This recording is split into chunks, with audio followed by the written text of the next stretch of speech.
Donc nous retrouvons François Barbet pour Just Because, qui va nous parler effectivement de libérer la puissance de votre authenticité. Alors nous, on est toujours ravis aussi de recevoir des messieurs sur le salon professionnel.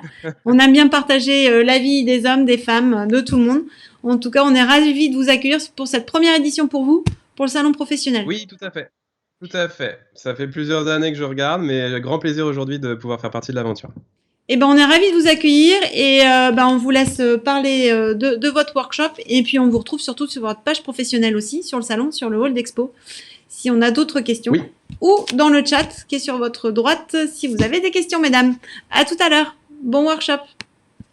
Merci beaucoup. Avec grand plaisir de vous retrouver à la fin pour toutes les questions. Du coup, oui, aujourd'hui, donc ravi de vous rencontrer toutes. J'avais envie de commencer par vous poser une question. Est-ce que vous savez, une question rhétorique du coup, mais est-ce que vous savez, n'hésitez pas à mettre dans le chat si vous avez envie, d'après vous, quelle est la chose qu'il faut penser impérativement à faire avant de lancer un projet de reconversion professionnelle? Vraiment avant tout le reste. Alors certaines me diront, parfois c'est une question que je pose à mes patients qui sont en reconversion justement, et parfois on a justement des réponses qui sont totalement justifiées, de trouver l'idée produit, trouver le service, trouver le business plan parfois, ou parfois c'est déjà penser au plan de com, voilà, ce genre de choses, ou travailler sa cible, voilà, très important. Toutes ces choses-là sont essentielles. Mais moi, dans ma vision à moi, ma vision du monde, ma vision des choses, ma vision du monde professionnel, la première chose à penser, c'est d'oser aller libérer votre authenticité. Alors, il y avait un petit indice du coup dans le titre, je l'avoue. Mais qu'est-ce que ça veut dire? Parce que effectivement, c'est un très joli mot, l'authenticité, moi qui me fait vibrer depuis longtemps. Mais qu'est-ce qu'il y a derrière plus concrètement? Quand je vous dis ça, c'est que dans ma vision à moi, construire un projet personnel qui va réussir à vous faire vibrer, j'ai envie de dire vibrer sur le long terme aussi de manière durable, c'est-à-dire vibrer, qui va résonner, j'aime bien ce terme de vibration, parce qu'effectivement ça va faire écho, ça va faire résonance à ce qu'il y a au fond de vous, etc. C'est justement un projet qui va être aligné avec qui vous êtes, avec votre authenticité, avec votre essence, votre personnalité, vraiment ce qui vous caractérise. Vraiment, il y a une notion d'identité qui est fondamentale, en tout cas à mes yeux. Du coup, qu'est-ce que ça veut dire libérer son authenticité? Pour moi, c'est à un certain point d'oser aller, d'avoir le courage, hein, parce que pour moi, c'est vraiment pas simple, c'est pas forcément évident, c'est un voyage, peut être même vu comme un combat. J'y reviendrai tout à l'heure, mais moi, je suis un judoka dans l'âme depuis tout petit, et pour moi, c'est le plus beau des combats, justement, de se battre pour défendre qui on est, d'aller explorer qui on est, et de l'incarner pleinement, peu importe ce qu'en pensent les autres. Donc pour moi, c'est ça.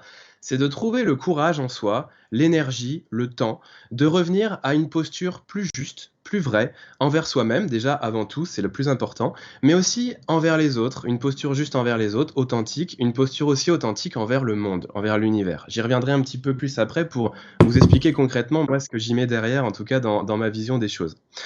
Tout d'abord, je voudrais vous expliquer un petit peu qui je suis en quelques mots. Peut-être certaines ont déjà été voir mes divers réseaux sociaux ou ma page internet ou même la page du salon.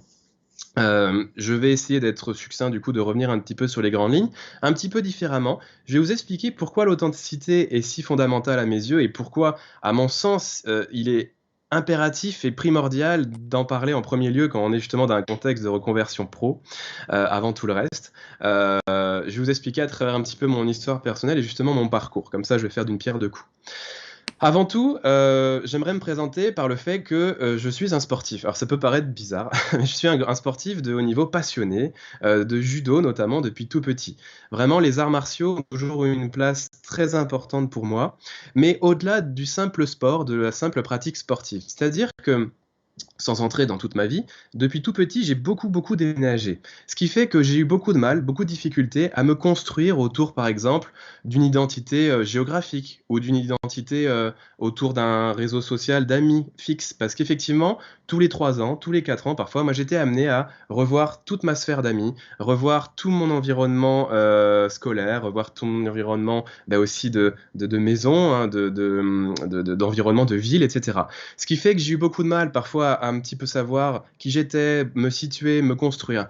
Le judo, ça a été vraiment une sorte de pilier pour moi, de pilier central, parce que c'était on va dire le facteur, le dénominateur commun de de tous mes déménagements, de toutes mes nouvelles vies dans laquelle mes parents du coup m'emportaient.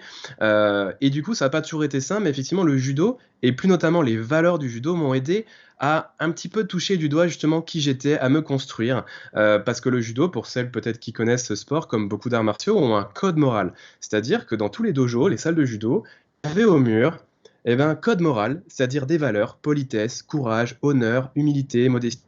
Il y avait plein, il y en a une dizaine, je me rappelle voilà, le nombre exact, je sais plus. Mais ces valeurs-là, finalement, moi, je les ai vues presque comme un moyen de me construire. Je me suis construit autour de ces valeurs-là qui sont devenues vraiment, comme on en parle souvent du judo d'ailleurs, une école de la vie, une école ouais, pour apprendre à vivre au quotidien. Donc, ce qui fait que c'est devenu une extension de moi, ces valeurs-là. Ça a été vraiment très important pour moi. Et déjà à l'époque, tout petit, quand je faisais du judo et quand j'ai même plus grand, après, je faisais des compétitions au niveau France, niveau national, eh bien, je me posais cette question, d'effectivement, je remarquais que bah, parfois, certains judokas pratiquaient ce sport, mais pas forcément de manière alignée, telle que moi, en tout cas, je l'entendais, avec ces valeurs fondamentales qui ont été établies à l'origine de la création de ce sport. Donc, ça me dérangeait effectivement quand parfois il y avait un manque d'humilité, quand il y avait un manque de respect de l'autre, quand il y avait un manque de courage ou des choses comme ça, bah, ça me dérangeait. Parce que effectivement, pour moi, il y avait un manque d'authenticité. Alors, j'y mettais pas forcément le mot authenticité à l'époque, mais finalement, du coup, je me rendais compte que c'était quand il y avait ce décalage, j'étais pas forcément bien, j'étais pas forcément heureux. En tout cas, moi, j'essayais au maximum l'incarner, mais effectivement, parfois, des enseignants, des professeurs nous poussaient parfois un peu en dehors justement de cette vivance des valeurs. Ensuite, je fais un petit bond dans le temps pour toujours vous expliquer un petit peu mon parcours et cette authenticité. Je suis à la base un profil scientifique, d'ingénieur scientifique. J'ai fait des classes préparatoires, j'ai préparé à la base le concours agro-veto et je suis entré ensuite en école d'ingénieur agronome spécialisé en nutrition humaine. Parce que j'ai toujours eu aussi cette passion pour l'humain, cette passion pour le vivant, pour comprendre comment l'homme fonctionne, comment notre corps humain fonctionne. C'est toujours quelque chose qui m'a vraiment, vraiment intrigué et passionné. Et là encore, effectivement, par contre, bah, les classes préparatoires, peut-être que certaines sont passées par là aussi, peut-être que certaines ont des enfants qui passent par là aussi. C'est un environnement assez impitoyable parfois, notamment quand on fait la différence entre des prépas parisiennes ou provinciales, comme j'ai pu l'expérimenter. Et effectivement, moi qui, à l'époque, n'avais pas forcément de mots dessus, mais avait des fortes valeurs de liberté, de créativité, voilà, de pouvoir m'exprimer librement, m'organiser librement, effectivement, les classes préparatoires étaient plutôt là pour former des moules, former des gens conditionnés à réfléchir d'une telle manière, à travailler tant d'heures, etc., etc. Ce qui fait que j'ai très mal vécu cette préparation au concours et je sentais que ça me collait pas forcément à qui j'étais, ces études-là. Et un jour, je fais le lien aussi au fait que je sois sophrologue, je vous le dirai juste après. J'ai rencontré justement une sophrologue, c'est grâce au judo pour la préparation à la compétition et aussi la préparation au concours que j'ai découvert à l'accompagnement de sophrologie, parce que moi, à un moment dans ma vie aussi, j'ai eu besoin d'apprendre à apprivoiser mon stress, d'apprendre à me projeter positivement dans le futur et à me préparer positivement à des examens, etc., à la vie professionnelle. Et un jour, je crois que c'était quelques jours avant le concours, pour vous dire à quel point c'était tendu, cette sophrologue me pose la question mais finalement, ça te ferait quoi d'avoir ce concours, d'obtenir ce concours, de devenir voilà, veto ou ingénieur agro. Et finalement, curieusement, c'est là que je me souviendrai toujours de cette sensation, mais rien n'est sorti. Rien n'est sorti, vraiment bouche bée. La bouche allait s'ouvrir, mais il n'y a rien qui est sorti. Et finalement, après quelques secondes, c'est une chose qui venait de je ne sais pas où qui est sortie. Je lui ai dit, non mais moi, ce que j'ai envie, c'est d'être acteur. donc c'est pour vous dire à quel point, et j'en ai encore les émotions et les larmes qui me montent quand j'y pense, parce que pour moi, c'est vraiment le point où, encore une fois, j'avais pas forcément le mot authenticité en tête, mais où j'ai pris une grande claque dans la figure en me disant, il y a un désalignement entre les choses que j'ai vraiment au fond de moi et les actions, les choix que je suis en train de faire depuis quelques années, voilà, même si j'étais jeune en tant qu'étudiant. Ça a résonné déjà très fort en moi de cette notion d'alignement. Donc c'est pour ça aussi que la sophrologie, dans un coin de ma tête, m'était dit, mais moi j'ai envie de générer ce genre de prise de conscience. J'ai envie d'accompagner les gens justement pour qu'ils se rendent compte le plus tôt possible que parfois il faut se connecter à ce qu'ils ont au fond d'eux parce que c'est le meilleur moyen de faire après des choix alignés, plus positifs et que tout s'imbrique de manière fluide, de manière positive et Tout simplement, pour moi, c'est ça le bonheur, en fait. Il y a autant de définitions qu'il y a d'individus, mais parce que tout simplement, parce qu'il y a autant d'essence, il y a autant de personnalités qu'il y a d'individus. Et pour moi, vivre une vie de bonheur et alignée, et un projet professionnel aligné, c'est justement arriver à trouver un projet qui est en résonance avec qui on est vraiment, notre essence intérieure, notre personnalité, tout ce qui fait qu'on est authentique. Voilà. Donc c'est pour moi, c'est pour ça que c'est assez important pour moi l'authenticité. Et après, je l'ai même vécu dans mes premières expériences professionnelles. J'ai travaillé plusieurs années en agence de conseil pour celles qui connaissent le milieu du conseil, du consulting. C'est un milieu assez, alors j'ai pas envie de dire impitoyable aussi, mais en tout cas très exigeant en termes d'énergie à donner, d'horaire à donner. Et de fil en aiguille, moi, j'ai encore une fois, je sentais que, bah voilà, ce manque de liberté, parfois dans ce manque de bienveillance aussi dans certains milieux, ce manque de qualité de vie au travail, de bien-être au travail, hein, c'est aussi pourquoi c'est un des sujets phares sur lesquels j'interviens aussi en entreprise aujourd'hui, hein, tout ce qui est qualité de vie au travail, bien-être et bonheur. Et ben ça a commencé à générer de la frustration, du mal-être en moi aussi, parce que je vivais encore une fois désaligné. Je sentais qu'il y avait des choses qui me convenaient pas, de la manière dont on communiquait parfois, la manière dont on disait des choses à certaines personnes, avec justement manque d'assertivité, manque de bienveillance, manque d'empathie. Donc toutes ces choses-là a été encore pour moi une grande claque, qui fait que bien que j'étais orienté vers un poste assez intéressant, vers potentiellement un diplôme même de PhD, quelque chose qui allait être encore hyper intéressant pour moi pour enrichir cette carte d'identité, encore une fois, cette carte de visite, ce CV qui est tant convoité parfois. Finalement, avant de passer justement un grand examen, une thèse, je me suis rendu compte que ça allait pas du tout, que j'allais pas bien, que j'étais pas aligné, que ça me convenait pas, que même si je n'arrivais même plus à me dire que la carotte, le jeu en valait la chandelle, pour pas me tromper d'expression. Enfin, en tout cas, la carotte ne valait plus l'énergie que j'étais en train de déployer. Le summum du déclic que j'ai eu, c'est que j'attendais un enfant. Alors pas tout seul, hein, avec mon épouse, mais j'attendais un enfant. Mon épouse attendait un enfant, comme je ne vais pas lui m'octroyer tout l'honneur, au contraire. Je me suis dit à un moment, dans quel état tu as envie d'être quand cet enfant va arriver? Et ça m'a fait faire un des plus grands choix encore difficiles dans ma carrière, c'est que j'ai dit stop. J'ai dit stop, j'ai plié bagage, et justement, je me suis dit, il est temps que je trace ma propre route, du coup, moi, c'est un choix de mon histoire qui m'est propre, mais en tant qu'indépendant, du coup. En tant qu'indépendant, et c'est là que je me suis dit, c'était de toute façon un projet, comme vous l'avez compris, qui mûrissait depuis des années en moi. J'ai décidé de devenir sophrologue puis coach professionnel. Et donc ça, c'est mes deux grandes casquettes aujourd'hui, à travers lesquelles j'accompagne à la fois les particuliers et les entreprises sur cette quête d'authenticité, cette voie de l'authenticité, telle que j'aime bien l'appeler, pour rappeler la voie de la souplesse, qui veut dire le judo, ça veut dire voie de la souplesse, cette influence orientale que j'ai eue au tout début.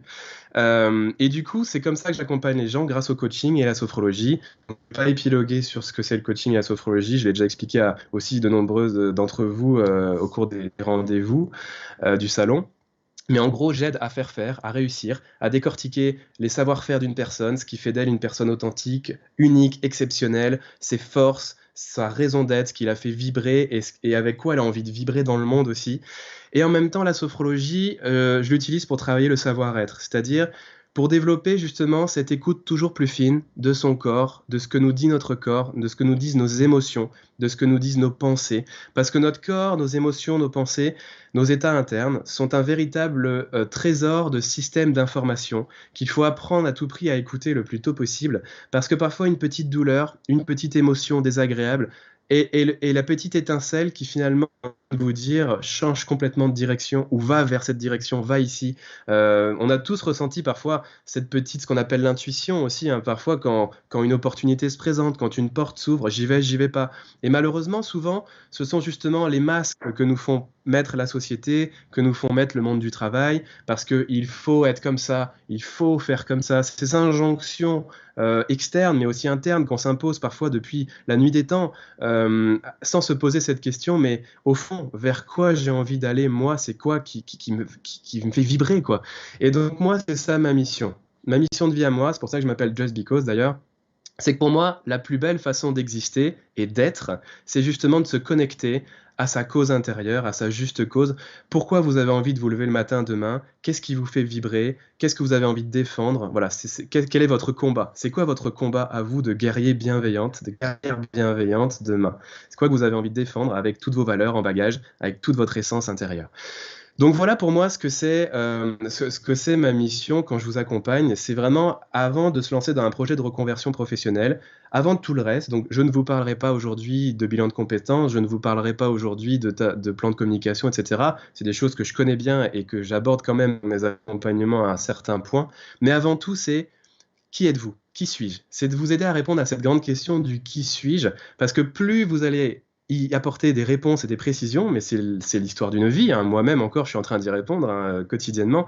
Euh, ben justement, savoir qui vous êtes, quelle est votre authenticité intérieure, c'est arriver à mettre des mots justement derrière sur bah, quel est le message que j'ai envie de délivrer au monde, bah, finalement comment j'ai envie de communiquer ce message au monde, et finalement bah, quelle est la meilleure cible qui est la plus à écouter ce message que j'ai en moi, cette raison d'être qui me fait vibrer, et finalement bah, c'est quoi que je peux proposer moi avec tout mon bagage, toute mon histoire personnelle, toutes mes forces, tous mes talents que j'ai développés, toutes mes valeurs, c'est quoi le produit ou le service que je peux proposer. Voilà, concrètement c'est ça, la démarche que je vous propose, parce que finalement un projet de reconversion pro, bah c'est une partie de vous-même, c'est vous que vous allez proposer, que ce soit du salariat ou de l'entrepreneuriat. C'est une partie de vous, de votre histoire, de votre temps de vie que vous accordez à l'autre, à vous-même. Et donc c'est pour ça que c'est si important pour moi, à mes yeux, de faire ce travail-là déjà de réflexion et d'écoute et d'exploration personnelle. Pardon. Donc voilà ce que je voulais vous dire. Pour finir, pour moi, l'authenticité, je la définis même plus que cela, mais j'aborderai moins ça aujourd'hui, mais l'authenticité, ça va même plus loin pour moi, parce que là, je vous parle d'authenticité personnelle, d'authenticité envers vous-même, mais pour moi, ça va encore plus loin. Je suis amené souvent aussi à développer avec les personnes, les patientes que je suis, leur authenticité relationnelle. C'est-à-dire que l'authenticité, c'est aussi être vrai envers les autres. C'est savoir développer son empathie, sa compréhension, son intelligence émotionnelle envers les autres, savoir ce que ressentent les autres, qu'est-ce qu'ils attendent de nous. Parce que pour moi, une relation authentique, c'est justement arriver à connaître et exprimer ses besoins, mais aussi connaître et respecter les besoins des autres. C'est ça aussi l'authenticité pour moi. Donc c'est pas une authenticité égocentrique, on va dire. Et encore plus de cela, moi je parle souvent d'authenticité universelle, comme je vous disais tout à l'heure. C'est-à-dire que ce qui nous rend authentique, vrai, pur, on va dire, toutes et tous aujourd'hui, c'est que nous sommes avant tout des êtres humains, des corps biologiques. Et là, je remets ma casquette de scientifique, mais demain, si votre corps s'arrête, si votre cœur s'arrête, tout s'arrête. Peu importe les projets que vous aviez, les idées que vous aviez, les conflits en cours que vous aviez, tout s'arrête. D'où l'importance aussi de prendre soin de cette authenticité que vous avez d'espèce humaine, de corps humain, en soignant son alimentation, son sommeil, la façon dont on bouge aussi, des activités physiques. Tout ça, c'est des choses très importantes aussi auxquelles il faut penser quand on est entrepreneur aussi. Que personne n'est là pour nous dire attention, fais gaffe à ça, et justement dans les entreprises non plus. C'est pour ça qu'il y a des garants du bonheur au travail ou des garants de ce genre de choses, parce que c'est important de le rappeler en général, prenez soin de vous. Donc c'est pour ça que c'est si important et que ça peut paraître curieux parfois de parler d'authenticité ou de choses dont je vous parle dans un contexte qui peut paraître parfois sérieux, de la reconversion professionnelle, qui est quand même sérieux, parce qu'on parle de ce qui va vous permettre de vivre, de gagner de l'argent, etc. Il faut quand même garder un pied dans le concret. Mais pour moi, il faut garder un pied dans le concret, mais aussi un pied dans les étoiles, entre guillemets, dans les rêves, dans ce que vous avez envie de donner au monde, d'offrir au monde. On n'a qu'une vie. Il faut en faire la plus belle aventure qui soit et libérer le plus possible de ce qu'on a en soi et d'aller vers le plus possible de choses qui nous font vibrer. C'est vraiment le message que j'avais envie de vous délivrer aujourd'hui avant de passer aux questions. Du coup, voilà ce que j'avais envie de vous dire dans mon grand message du jour. Du coup, moi, pour rentrer juste dans le concret et terminer cette parenthèse, dans mes accompagnements, comment je fais ça? Je vous accompagne avec plein de modèles. Je suis certifié à des modèles de personnalité, type ennéagramme, la spirale dynamique, les styles sociaux, pour celles qui connaissent. En tout cas, c'est plein de noms barbares, juste pour vous dire que j'ai les outils en main, les clés en main et l'expérience en main pour vous trouver en vous, vous aider à trouver en vous la plus belle version de vous-même, la meilleure compréhension et connaissance de vous-même dans votre personnalité, dans vos forces, dans vos valeurs, dans votre raison d'être. Et je serais ravi de partager un moment de vie avec vous, justement, pour faire éclore cette fleur, faire vraiment faire briller cette étoile, comme j'aime bien le dire souvent, qui est en vous. N'hésitez pas, après, quand cette vidéo sera en ligne, justement, à la revoir, si vous avez envie de la revoir déjà pour vous, et à la partager ou taguer des gens peut-être à qui vous pensez dans ce discours-là, qui qui seraient intéressés par faire cette démarche. Et n'hésitez pas à me suivre sur mes réseaux sociaux, avec grand plaisir. Vous connaîtrez toujours plus ma vision et mes messages, que ce soit Instagram, Facebook ou LinkedIn, davantage peut-être pour les entreprises. Et n'hésitez pas aussi si ça match, si ma vision vous plaît, si ma personnalité vous plaît, parce que c'est ça le plus important, n'hésitez pas à prendre rendez-vous avec moi pour qu'on se rencontre. Je travaille dans mon cabinet de Bordeaux-Mérignac, mais je travaille complètement en visio aussi dans la France. Prenez rendez-vous avec moi depuis mon site, sur la section particulier, ou directement sur les réseaux, ou directement par mon mail, ou alors même au téléphone, vous m'appelez direct et puis je vous rappelle dès que j'aurai une disponibilité. Merci beaucoup pour votre écoute et votre bienveillance, et je suis disponible pour les questions s'il y en a. François, merci beaucoup. Donc, vous avez une vision qui est très claire. Vous accompagnez effectivement, en général, les reconversions professionnelles. Je vous remercie beaucoup pour votre intervention qui était bien structurée et du coup, on a envie de vous suivre, effectivement. Voilà, donc vous avez suscité beaucoup de réactions positives, mais pas vraiment de questions, en tout cas sur votre accompagnement. Je pense que les gens prendront directement contact avec vous puisqu'on peut vous contacter de tous les moyens possibles et inimaginables. Que ce soit... Ah, Pigeon, vous l'avez pas précisé, mais pourquoi pas. Effectivement, en tout cas, Géraldine vous dit merci. Nifrid33 vous dit merci aussi. On n'a pas son prénom. Voilà. En tout cas, merci pour toutes ces réactions. Éléonore aussi est ravie de vous avoir écouté. En tout cas, vous avez été très suivis. Puisque aujourd'hui on a eu 106 personnes qui ont écouté je vais y arriver, c'est merci beaucoup, c'est gentil, ça fait plaisir. Voilà, donc 106 personnes qui ont écouté votre workshop et effectivement, comme vous le disiez tout à l'heure, nous on va les remettre en replay, ça a déjà commencé pour certains depuis ce matin d'ailleurs, et à partir de lundi, tous les workshops ces 2 jours seront en replay, dont le vôtre. Donc n'hésitez pas vous aussi à le partager sur vos réseaux, et je sais que vous êtes très actifs, en tout cas sur vos réseaux. Merci beaucoup François et on vous retrouve bientôt. Merci à vous. On vous souhaite une belle après-midi. Au plaisir, bonne fin de salon à toutes. Merci. Et au plaisir de vous rencontrer. Au revoir. À très vite, au revoir.